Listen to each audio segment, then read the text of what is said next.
இடம் பொருள் நேயர்களுக்கு வணக்கம். பாரஞ்சித் இருக்கார்ல, அவரு இதுக்கு அடுத்ததான் என்னப்பா படம் பண்ண போறாரு, தங்கலான் படம் வந்து ரிலீஸ் ஆக போகுது மேல அப்படிங்கிற மாதிரிலாம் சொல்லிட்டு இருக்கிறாங்களே.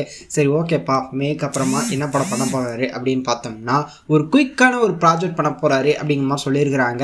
ஹிந்தி படம் ஒன்று பண்ண வேண்டியதாக இருந்து அது என்னாச்சு அப்படின்னா அது கிடப்பில் இருக்கு அப்படிங்கிற மாதிரி தான் சொல்லியிருக்கிறாங்க.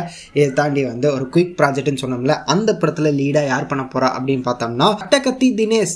எஸ், அவர் தான் இந்த படத்தில் நடிக்க போகிறாரு அப்படிங்கமா சொல்லியிருக்காங்க. மே வரையிலாம் இல்லைப்பா, ஏப்ரல்லே படத்தை ஸ்டார்ட் பண்ண போகிறாரு அப்படிங்கமா சொல்லியிருக்காங்க. ஏப்ரல் மிட்லேயே ஸ்டார்ட் பண்ண போகிறாரு அப்படிங்கிற மாதிரியும், எப்படி இருக்க போது இந்த படம் அப்படிங்கிறதையும் அட்டகத்தி தினேஷை வச்சு தான் அவரோட கெரியரே ஸ்டார்ட் பண்ணார். எப்படிப்பட்ட படமாக இருக்க போகுது இந்த படம் அப்படிங்கிறது இவங்களோட காம்போல இருந்து அப்படிங்கிறத வெயிட் பண்ணி பார்த்துடலாம் அப்படிங்கிறது தான். இந்த வீடியோ பிடிச்சிருந்தா லைக் பண்ணிட்டு இந்த மாதிரி அப்டேட்ஸ் நீங்கள் தொடர்ந்து பார்க்கணும் கேட்கணும் அப்படின்னு நினச்சிங்கன்னா மறக்காமல் சப்ஸ்கிரைப் பண்ணுங்க. அப்போ தானே நாங்கள் போகிற வீடியோஸ் உங்களுக்கு ரெகுலராக வரும்.